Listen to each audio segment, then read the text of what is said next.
The Sherlock Holmes Advent Calendar. An Odyssey to Jerusalem. By Sir Arthur Conan Doyle and Nora Godwin. Narrated by Bryan Godwin. Part 13.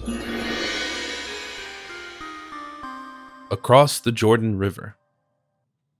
Some time passed while Holmes and I waited inside the kidnapper's carriage for the arrival in the Jordan Trench, and thus for our end in this world. We no longer talked to each other, and I tried to make my peace with God, which was, even though I was in the Holy Land, not much easier than normal. Nevertheless, a premature, violent death with a shot to the head at the Jordan River did not seem inappropriate to me for a short time, since it flows into the Dead Sea. Apparently, the defeatist and morbid humor of my friend was now rubbing off on me.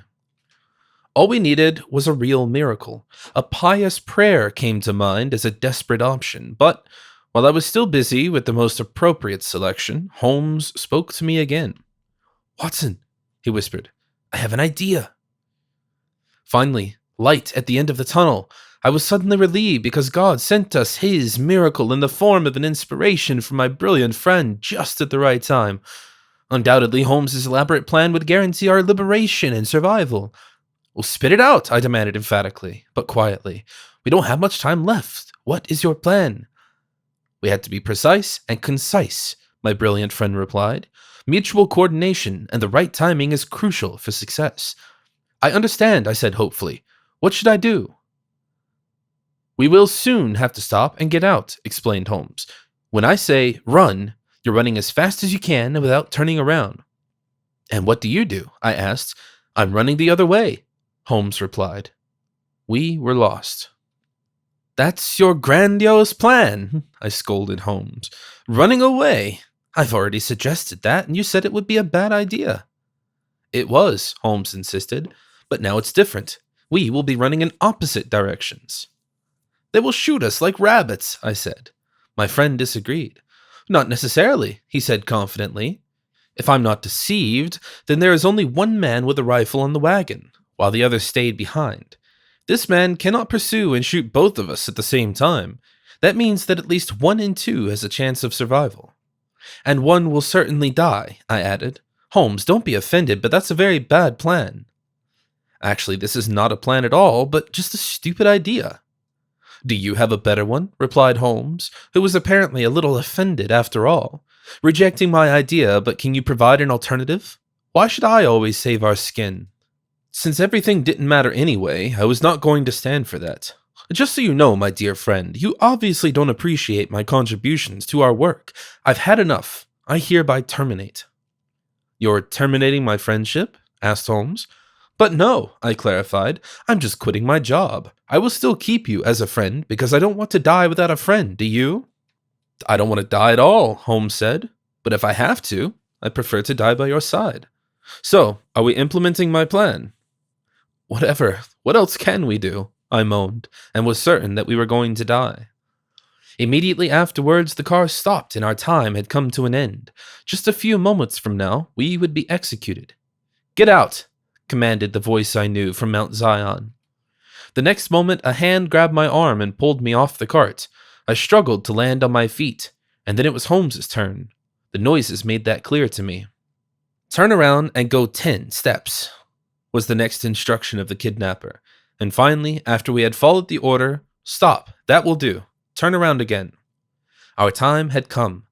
Either Holmes gave the command and we tried our luck in the blind escape, or our executioner would fire so quickly that we would not be given the opportunity for our desperate attempt to escape. Either way, as I waited for what was probably the last minutes of my life, my blindfold was suddenly removed. The unusual light of the sun dazzled me. I needed a second to adjust to see my surroundings. After all, I saw the kidnapper, who was actually alone, and then next to me, Holmes, who had been also freed from his bandage. "That's all right with me," I shouted defiantly to the still masked man with the rifle in his hand. "I shall die upright and with a seeing eye. Go on, shoot." I looked to the side and met my friend's gaze. He nodded to me, which means that in the next moment he would give the signal to try to escape. But it didn't happen. The kidnapper suddenly took down the rifle and announced, "You may leave." Holmes and I looked at each other in disbelief. Then I fixed the strange man. "What does that mean?" I asked him. "You don't want to shoot us?" He denied and assured me, "Only if you insist, Dr. Watson." Holmes was as confused as I.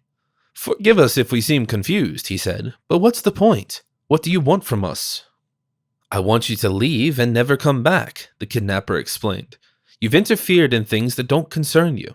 I'm now giving you the opportunity to return to England unscathed, because the battle on this battlefield is not your battle. If you turn around, you will see the banks of the Jordan River.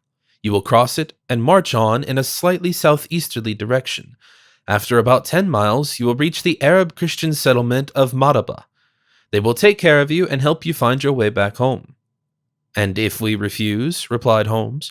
"Then I will have to meet your expectations," replied the man in black. "Then you die on the spot. You should rather follow my instructions. Go across the Jordan River and never come back to Palestine. If we meet you again in Jerusalem, we consider you enemies. You will be killed without warning." "Hospitality looks different," I said with playful indignation. "Our act of hospitality," the kidnapper replied, "is that you are still alive, and now you're going to leave." Holmes briefly raised his shoulders and stated, "We probably have no other choice." Then he turned around and walked towards the nearby riverbank. I gave the man a disapproving look and followed my friend closely. When we reached the banks of the Jordan River, after a few steps, Holmes hesitated and turned around again. As a result, the kidnapper fired a shot in the air to further reinforce his demand. We better walk, I realized, and was the first to enter the murky water. The riverbed was small and quickly got deeper. Soon, however, the slowly flowing water stood up to my chest. In the middle of the river, I also used some swimming movements to get ahead. Holmes had caught up with me again. "It's good that you've already practiced in the Mediterranean," he said, but I was not in the mood for Holmes's joke. We easily got to the other shore, where we waded out of the water completely soaked. A look back showed that the armed kidnapper was still monitoring our progress, and so we kept walking further towards the given direction. "How long will the guy look out for us?" I asked, glancing over my own shoulder again. "You want to return?" Holmes asked. "Of course," I emphatically announced. "I won't be scared off that easily. If these people think they can intimidate us, then they are barking up the wrong tree." "Quite my opinion," Holmes agreed with me. "It is certainly not the first time that I have been threatened with death, and the current case is not also that remarkable. Our kidnapper was certainly mistaken. If we meet again, and that we will, then this will not mean our death, but his arrest, I promise." "And I will help you with that," I added, also demonstrating determination. Holmes pulled up his right eyebrow and said, "Oh, yes? Does that mean you want to withdraw your resignation?" "Of course," I confirmed. "I got carried away in the face of certain death. I didn't mean it that way." My friend nodded. "Well then, I'll think about it." "And what do you have to think about?" I asked, a little unsettled. "Well," Holmes replied with a serious face, "I have to think about whether I'll take you back as a partner. After all, something like this needs to be thoroughly evaluated. Do you have any references?" "Holmes!" I shouted. "You can't be serious." Of course he wasn't. For a few seconds he left me in the dark. Then an amused laugh on his part meant that he never really considered going without me. We moved further and further away from the Jordan Valley. Our road to the east went uphill. After half an hour, we finally dared to turn around and carefully explore the surroundings on the riverbank. The man with the rifle had disappeared after he was certain that we would actually march on to Madaba. We slowly approached the course of the river again and crossed the Jordan River a second time, now in the direction that the Hebrews had once taken on the way to the Promised Land. Then we turned north and walked upstream until we came across an old caravan and pilgrim road leading west. We followed this until we met a city not far from the river, still in the Jordan Trench. It was Jericho, one of the oldest cities in the world.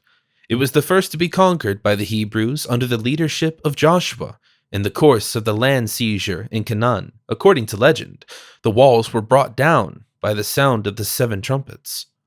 Later, Jesus gave the blind Bartimaeus his eyesight back and fasted for 40 days on the nearby mountain of temptation and abode Satan. We now joined a group of pilgrims who had the arduous, quite steep way up to Jerusalem in front of them. Jericho was in the Jordan Depression, well below sea level. We marched through the Judean desert and passed, among other things, the narrow gorge of Wadi Kelt, where a Greek Orthodox monastery was being rebuilt at that time. It was already the deepest night when we finally reached Jerusalem again via the Lion's Gate. We were on the ropes, but still managed to find Salah's house in the dark maze of alleys. Before Holmes knocked on the wooden door of our local colleague, he said to me, "Our kidnapper may be right that Palestine is not our battlefield, but he has now made it ours and we will face the fight."